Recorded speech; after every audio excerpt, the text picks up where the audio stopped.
"You know, I am not really dating him, right?" My girlfriend told her friend about me after 5 months of calling me her boyfriend. I stared at the accidental screenshot on my phone while processing all the roses, late-night support calls, and relationship labels. When I finally stopped auditioning for love from someone who never planned to cast me, I am Ben, 20.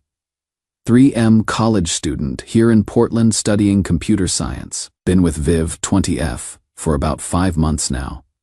She is an art student, super creative and passionate about photography and painting. We met in kind of a weird way.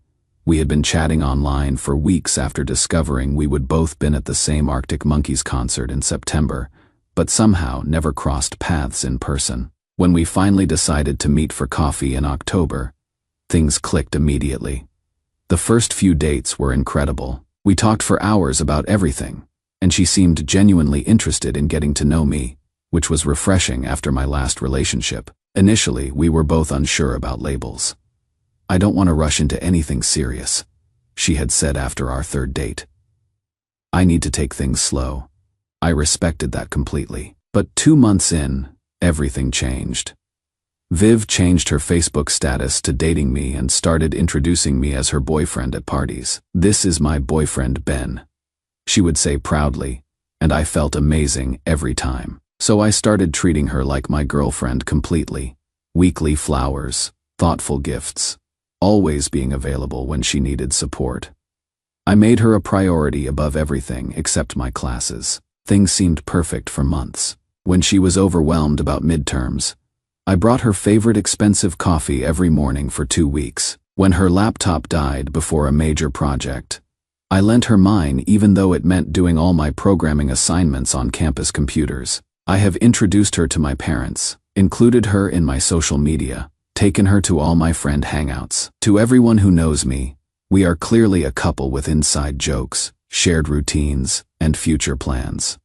That is why yesterday's discovery blindsided me completely. Viv's friend Mira is extremely clingy and gets possessive when people she is close to spend time with others. She had been complaining about our relationship interfering with their friendship, calling me too needy for expecting Viv to prioritize our relationship. Instead of defending us, Viv told her, "You know, I am not really dating him, right? So don't worry about it affecting our friendship long term." I only know this because she accidentally sent me a screenshot meant for someone else showing the entire conversation. When I saw those words, I felt physically sick. I have been bringing her flowers every week, prioritizing her needs, introducing her as my girlfriend, sharing my vulnerabilities. She set our Facebook status, calls me her boyfriend publicly, acts couple-like around others. But privately, she is denying our relationship exists when it is convenient. The contradiction is making me feel crazy. You cannot be someone's boyfriend publicly but not really dating them privately. I haven't confronted her because my ex Emma used to gaslight me constantly, making me feel crazy for bringing up anything that bothered me. Now I struggle with trusting my perceptions and worry I am overreacting. But this feels like she is enjoying all the benefits of a devoted boyfriend while keeping the option to deny our relationship when socially convenient. My friends say the screenshot speaks for itself. I am giving girlfriend treatment while she keeps me in relationship limbo without real commitment. I think I might love this girl, and I have never been so giving in a relationship. The idea that she doesn't consider us really dating after everything feels devastating. Maybe she was just managing Mira's jealousy. But if someone asked me about Viv, I would never say we are not really dating. I had defend our relationship proudly. Am I overreacting? Or is this a red flag that I am in a one-sided relationship where I am giving everything while she keeps her options open? I need advice on how to bring this up constructively without sounding accusatory or crazy. I just want to understand what I actually am to her and whether we are building toward the same things. Update 1. So I took Cordelia's help to figure out how to approach this conversation. Wednesday evening, she came over and we spent 2 hours working through what I wanted to say without falling into my usual pattern of immediately apologizing for having feelings. "You just need clarity about where you stand," Cordelia explained. "You are not asking for anything unreasonable. You just want to understand whether you are actually in a relationship or not." She helped me practice expressing hurt feelings without taking responsibility for the other person's reactions. Try saying, "I felt hurt when I saw this," instead of "I am sorry if I am overreacting." she coached me. We role-played different scenarios to help me stay centered, regardless of how Viv reacted. Her reaction will tell you everything about whether she cares about your feelings, Cordelia said. Someone who loves you will be horrified they hurt you. Someone who doesn't will make you feel bad for being hurt.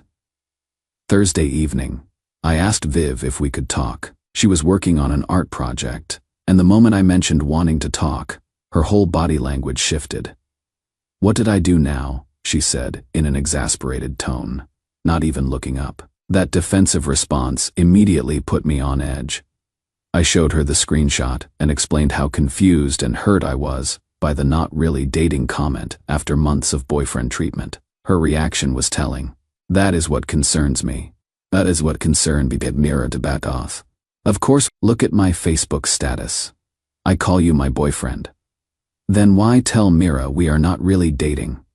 I was just managing her reaction. She gets insane when people prioritize romantic relationships over friendships. This felt unsatisfying. She was willing to deny our entire relationship to manage other people's emotions. Then the conversation took a weird turn. "You ignored my texts for 3 hours. But I had been in class and lab where phones aren't allowed." When I explained this, she said I should have told her I would be unavailable. Suddenly, we weren't talking about her denying our relationship. I was being criticized for not managing her expectations about my class schedule precisely enough. We talked for another 40 minutes. She promised to be clearer with friends about our relationship status. I promised to give her better updates about my availability. The conversation seemed to end positively, but I felt strangely unsettled afterward. Friday morning, Cordelia called to check how things went. She apologized and said it was just about managing Mira's jealousy. I told her, "How did she react when you told her it hurt your feelings?" "Actually, she kind of made it about how I hadn't been available enough that day." "Wait, what? You brought up something that hurt you, and she responded by criticizing you?" Cordelia was right. The conversation had started with me expressing hurt about being denied, and somehow ended with me apologizing for not being available enough. "She made herself the victim," Cordelia continued. "You brought up something that hurt you, and she turned it into a discussion about how you weren't meeting her needs. That is textbook manipulation." Thinking back, this was a pattern. When I had mentioned feeling excluded from her friend activities, she had made it about me being too quiet. When I had expressed disappointment about canceled plans, she had criticized me for being too dependent on her time. I was starting to realize that I never successfully expressed hurt feelings without ending up in a position where I was apologizing and promising to do better. Monday morning in my software engineering class, I couldn't concentrate on the lecture about design patterns because I kept thinking about the conversation with Viv. My lab partner Nathan noticed I was distracted. "You look like someone who is processing some heavy relationship stuff," he said during our break. I ended up telling him about the screenshot and Viv's response. Nathan had been in a similar situation the previous year, with a girl who kept him in relationship limbo. "Dude, the fact that her first instinct was to make you feel bad for being upset is a huge red flag," he said. "When my girlfriend accidentally hurts my feelings, she is immediately focused on understanding why and making sure it doesn't happen again. She doesn't try to convince me that my feelings are wrong." Monday evening, I decided to test something. Instead of texting Viv first, like I usually did, I waited to see if she had initiate contact. I wanted to see if the relationship felt balanced when I wasn't constantly driving communication. By Tuesday evening, she still hadn't reached out. When I finally messaged her Wednesday, her response was immediate complaints about my disappearance. "Where have you been? I thought something was wrong because you went radio silent." But she hadn't called, texted, or made any effort to check on me during those 2 days. She would simply waited for me to resume my usual pattern of initiating contact and providing attention. This little experiment confirmed what my friends had been trying to tell me. I was doing all the emotional labor in this relationship, while Viv enjoyed the benefits, without feeling obligated to reciprocate the effort. Wednesday night, I had a long phone conversation with my older sister Maya, who lives in Seattle and had been through several serious relationships. "Ben, healthy relationships don't require one person to constantly prove their worth while the other person evaluates whether they are worth keeping around," she told me. But maybe Viv just has a different communication style. Communication style doesn't explain denying your relationship exists. That is about commitment, not communication. Maya helped me see that I had been making excuses for behavior that was fundamentally disrespectful and inconsistent. You are so focused on being the perfect boyfriend that you are not evaluating whether she is being a good girlfriend, she pointed out. Thursday morning, I realized I needed to have another conversation with Viv, but this time I needed to be prepared for the possibility that we might not be compatible long term. But that conversation revealed something about our relationship dynamic that I wasn't prepared for. Update 2 Sunday afternoon, Jasper made an observation that stopped me cold while we were doing homework. Dude, you completely rearrange your schedule around Viv's needs, but she literally never does the same for you. What do you mean? I have been watching this for months. You drop everything when she needs something, but she always has excuses when you need support. He started listing examples I hadn't connected as a pattern.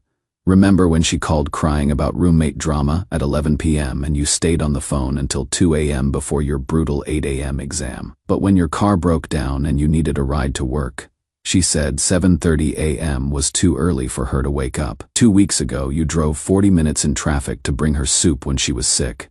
But when you had food poisoning and asked for Gatorade, she was too busy with a project to leave campus. You have bought her flowers every Friday for months, spent hundreds on art supplies, lent her your laptop for weeks.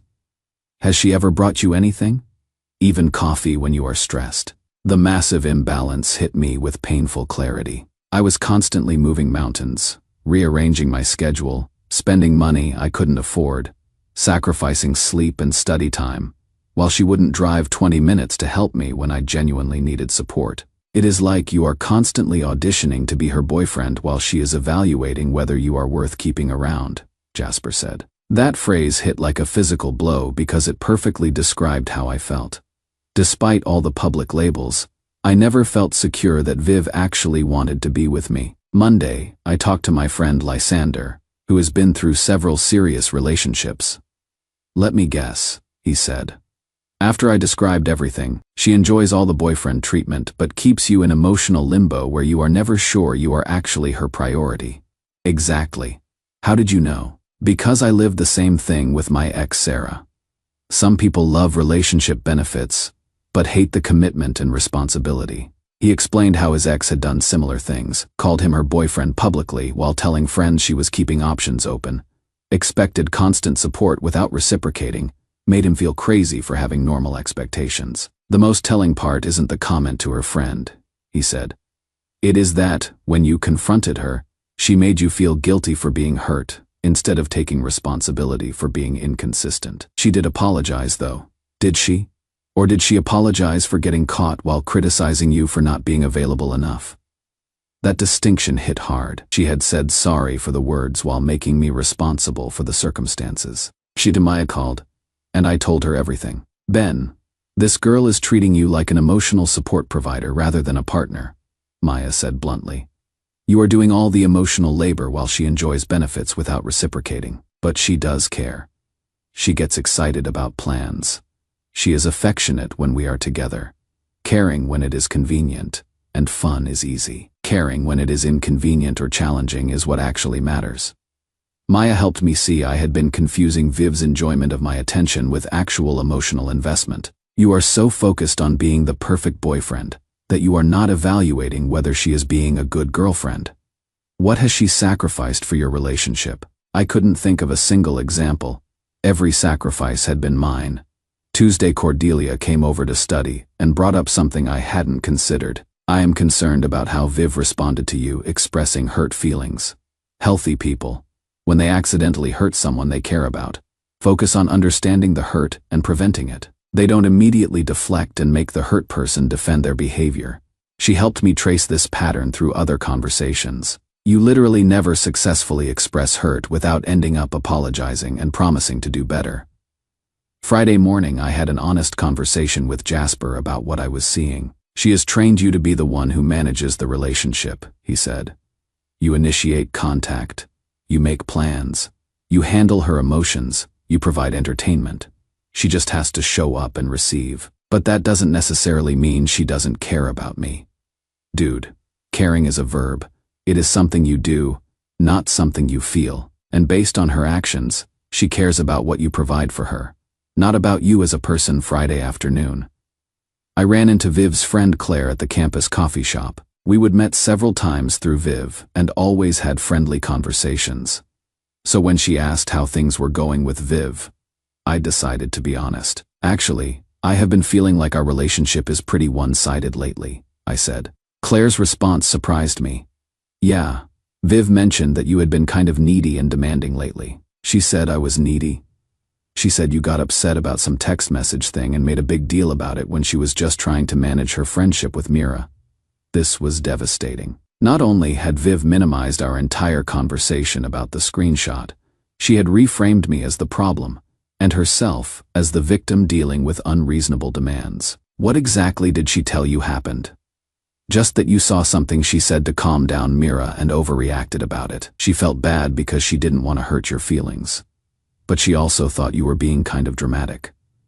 Viv had completely rewritten the narrative. According to her version, I was an oversensitive boyfriend who had made a big deal out of nothing, and she was the understanding girlfriend patiently dealing with my emotional instability. That evening, I called my sister Maya in tears.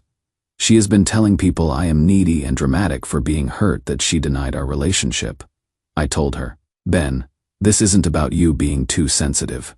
This is about her being fundamentally dishonest about your relationship while making you feel crazy for noticing the inconsistencies. Maya helped me see that I had been so focused on trying to be a good boyfriend that I would completely ignored whether Viv was being a good girlfriend or even a decent person. Someone who loves you doesn't tell friends that you are too much for having normal relationship expectations, she said.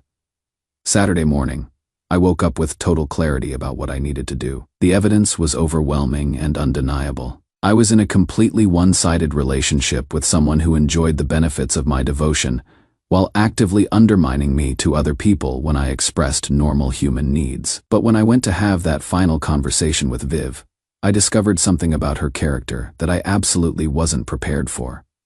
Final update: that Friday night conversation was harder than I expected, mostly because I felt guilty for wanting to end things when Viv hadn't done anything obviously terrible. But Cordelia helped me understand that emotional manipulation doesn't have to be dramatic to be damaging. You don't need a villain origin story to justify leaving someone who treats you like an option while expecting you to treat them like a priority, she told me. When I told Viv I thought we should break up, her reaction confirmed everything my friends had been trying to show me. Instead of sadness or attempts to work things out, she immediately focused on how the breakup would affect her social life. This is really bad timing, Ben. I already told people we would be going to Sarah's party together next weekend. Not, I will miss you, or can we work this out? Just concern about social logistics. When I explained that the relationship felt one-sided, and that her comment to Mira had made me question everything, she got defensive. You are really going to end our relationship because I said something stupid to get Mira to stop being jealous? That is pretty dramatic. Even while breaking up, she was minimizing my feelings and making me seem unreasonable for responding to her behavior. It is about me always prioritizing your needs while you rarely consider mine. That is not fair. I care about you, caring about someone, and showing it consistently are different things. The conversation lasted maybe 30 minutes. She seemed more annoyed by the inconvenience than heartbroken about losing what we had. That reaction told me everything I needed to know about how much the relationship actually meant to her. The first few weeks were rough. Not because I missed Viv exactly, but because I felt guilty about expressing hurt feelings that led to a breakup. My past relationship trauma made me second-guess whether I had been too sensitive or demanding. I started seeing the campus therapist to work through these communication issues. Dr. Martinez helped me understand that having needs and expectations in relationships isn't being too much. It is being human. You were so focused on being the perfect boyfriend that you forgot to evaluate whether she was being a good girlfriend, she pointed out. Through therapy, I realized I had been overcompensating for my communication trauma by overgiving in relationships. I thought if I was generous enough and attentive enough, I could earn unconditional love and avoid conflict. But that strategy attracted people who enjoyed being on the receiving end of excessive giving without feeling obligated to reciprocate. About a month after our breakup, I heard through mutual friends that Viv was hanging out with someone new, but telling people they were not really dating. The exact same pattern she had used with me. Apparently she had started seeing this guy Marcus, who was doing the same things I had done. Constant flowers, always available, dropping everything when she called. And apparently she was giving him the same mixed signals about their relationship status. She found another boyfriend audition, Jasper said, when he told me about it. Some people are addicted to that dynamic where someone's constantly proving their worth. Last week, I ran into Viv at a coffee shop near campus. She seemed genuinely surprised to see me and asked how I was doing. I am good, I told her honestly.